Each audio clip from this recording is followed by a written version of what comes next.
इस देश की जंगे आजादी के दौरान जब अखबारों पर जबरदस्त अत्याचार हो रहा था या वो ब्रिटानिया हुकूमत के प्रभाव में थे, तब हिंदुस्तान की सबसे मुखर आवाज बनने का काम नेशनल हेरल्ड और नवजीवन जैसे अखबारों ने किया।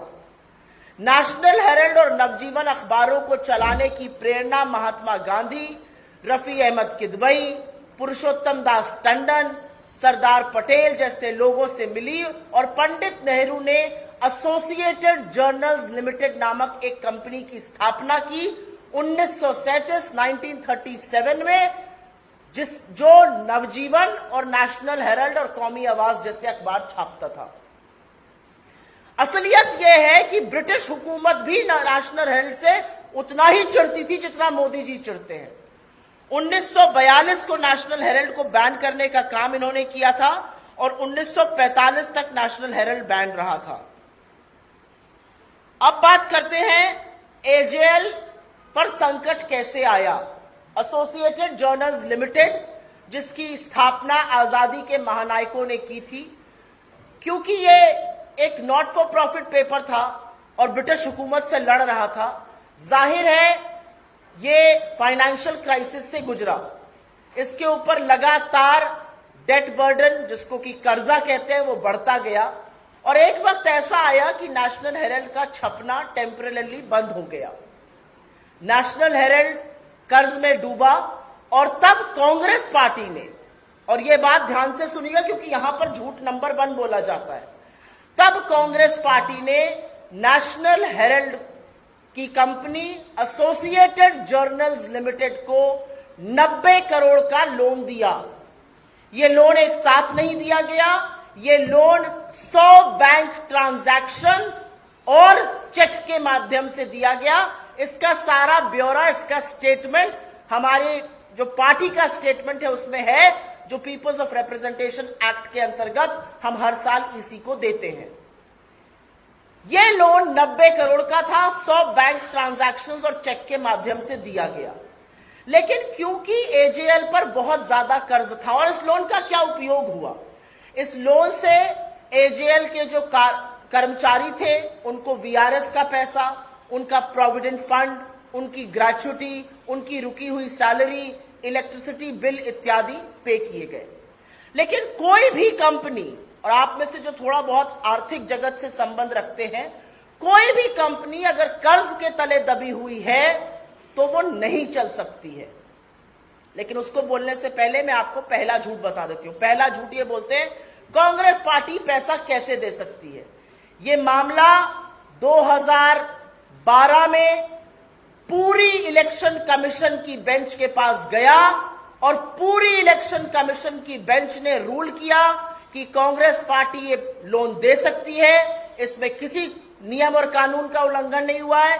This is an order from the complete bench of the election commission. ये पहला झूठ यहीं पर ध्वस्त होता है क्योंकि झूठ ये जोर से बोला जाता है। खैर, इस कर्ज को, 90 करोड़ के कर्ज को कर्मचारियों को देने में, बिल चुकाने में इस्तेमाल किया गया। लेकिन क्योंकि कंपनी पर कर्ज इतना ज्यादा था, वो ऑपरेशन नहीं कर सकती थी। इस समय एजेएल के 760 शेयर होल्डर थे, 760 शेयर होल्डर्स। आप में से कुछ लोगों के पास कंपनीज के शेयर होंगे, किसी के पास रिलायंस के होंगे, किसी के पास टाटा के होंगे, किसी के पास किसी बिरला कंपनी के होंगे। आप एक शेयर होल्डर है। वैसे ही एजेएल के 760 शेयर होल्डर थे और तब एजेएल के कर्जे को इक्विटी में कन्वर्ट किया गया। यह बहुत कॉमन प्रैक्टिस है, यह हिंदुस्तान की अधिकांश कंपनियां रोज करती हैं और खुद नरेंद्र मोदी जी की सरकार इसको एनसीएलटी में रोज करने का काम करती है। डेट को इक्विटी में कन्वर्ट करना एक बहुत स्टैंडर्ड प्रैक्टिस है।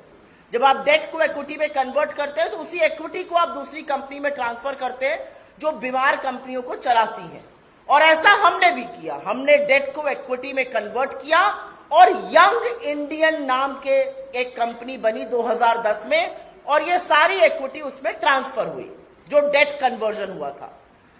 यंग इंडियन ने एजेएल का टेक ओवर नहीं किया। एजेएल के किसी एसेट का टेक ओवर नहीं किया, एजेएल की किसी इनकम, एक नए पैसे की इनकम एजेएल की यंग इंडियन के पास नहीं जाती है। यंग इंडियन एजेएल का 760 शेयर होल्डर थे, 761वां शेयर होल्डर बना। यंग इंडियन कंपनीज एक्ट के सेक्शन 25, जो पहले सेक्शन 25 था अब सेक्शन 8 है, उसके अंतर्गत एक कंपनी है। सेक्शन 25 या सेक्शन 8 के अंतर्गत जो नॉट फॉर प्रॉफिट कंपनी होती है, उसके शेयर होल्डर को, उसके किसी डायरेक्टर को एक नए पैसे की सैलरी, एक नए पैसे का डिविडेंड या एक नए पैसे का मुनाफा नहीं मिल सकता है। यंग इंडियन के share holders Sonia Gandhi ji, Rahul Gandhi ji, Oscar Fernandes जी और मोतीलाल वोरा जी हुए।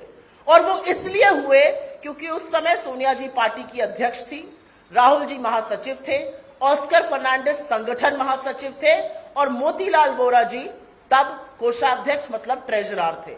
इसके दो डायरेक्टर सैम पिट्रोदा जी और सुमन दुबे जी हुए, लेकिन ये शेयर होल्डर नहीं थे। तो दूसरा झूठ कि यंग इंडियन ने कब्जा कर लिया, यंग इंडियन ने कोई कब्जा नहीं किया। यंग इंडियन आज भी महज एक शेयर होल्डर है। एजेएल के 6 प्रॉपर्टीज हैं जो उसकी है, एजेएल की इनकम उसकी है। एजेएल एक नए पैसे का प्रॉफिट यंग इंडियन को नहीं देता और यंग इंडियन अपने शेयर होल्डर्स को एक पैसा नहीं दे सकता। तो तीसरा झूठ कि राहुल जी या सोनिया जी या अन्य कोई खूब पैसा बना रहा है, वो सफेद झूठ है, क्योंकि वो पैसा बना ही नहीं सकते हैं सेक्शन 25 कंपनी के अंतर्गत। बौखलाई हुई बीजेपी ने फिर से उनके जो हथियार हैं, जैसे कांग्रेस के हथियार है अहिंसा सत्य, कांग्रेस के आदर्श है पूज्य महात्मा बापू जी गांधी, सरदार वल्लभ भाई पटेल, पंडित जवाहरलाल नेहरू, मौलाना अबुल कलाम आजाद, ऐसे इनके पूज्य कौन है? तो ईडी, इनकम टैक्स, सीबीआई का हथियार उन्होंने बाहर निकाला। चलो कुछ होता उनके पास तो उस बात को हम मानते, लेकिन ये केवल और केवल स्वाधीनता संग्राम के प्रतीकों को नष्ट करने का गंदा प्रयास और कांग्रेस के नेताओं को बदनाम करने की कोशिश से ज्यादा कुछ नहीं है। जैसा कि हमारे साथी ने कहा,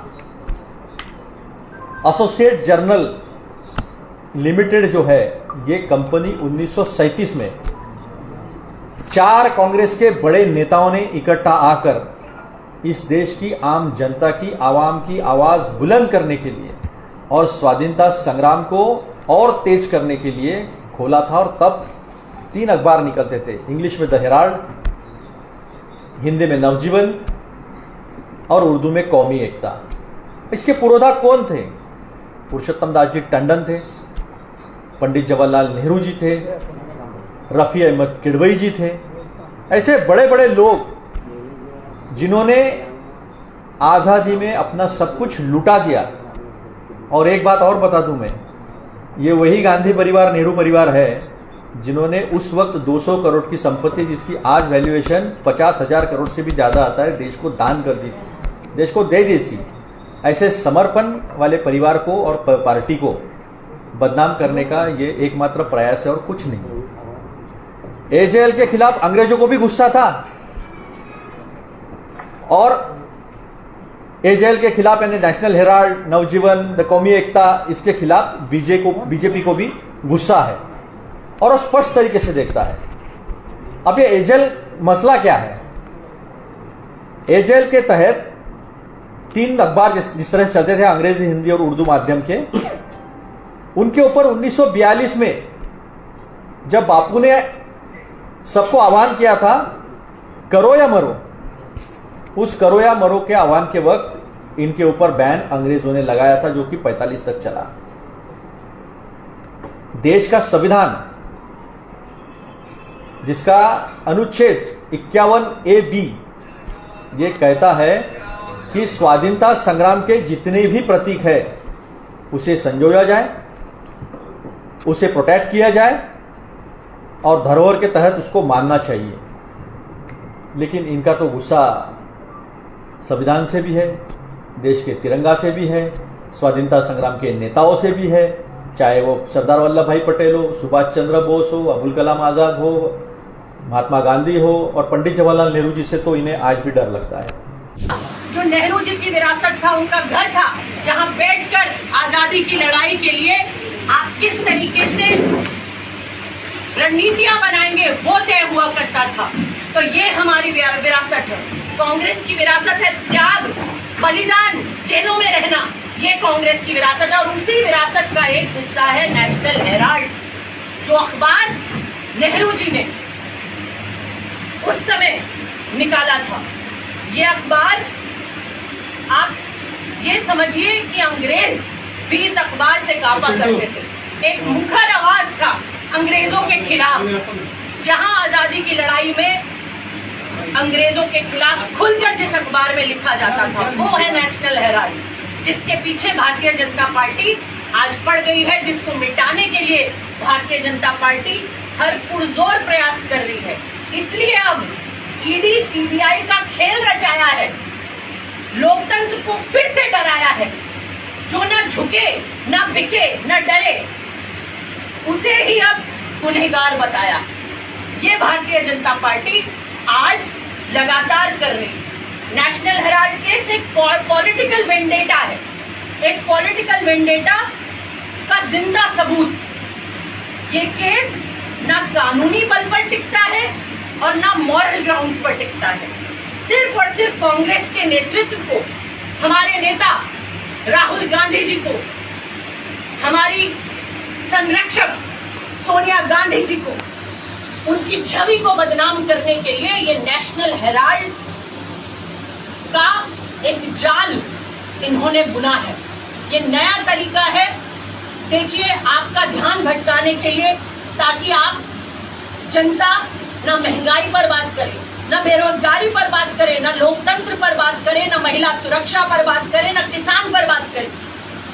जनता को नेशनल हेराल्ड में उलझा दो। समय देखिए, ऐसा समय जब आसपास कई प्रदेशों में आप देखेंगे कि चुनाव आ रहे, उसी समय इन्होंने इस केस को निकाला है।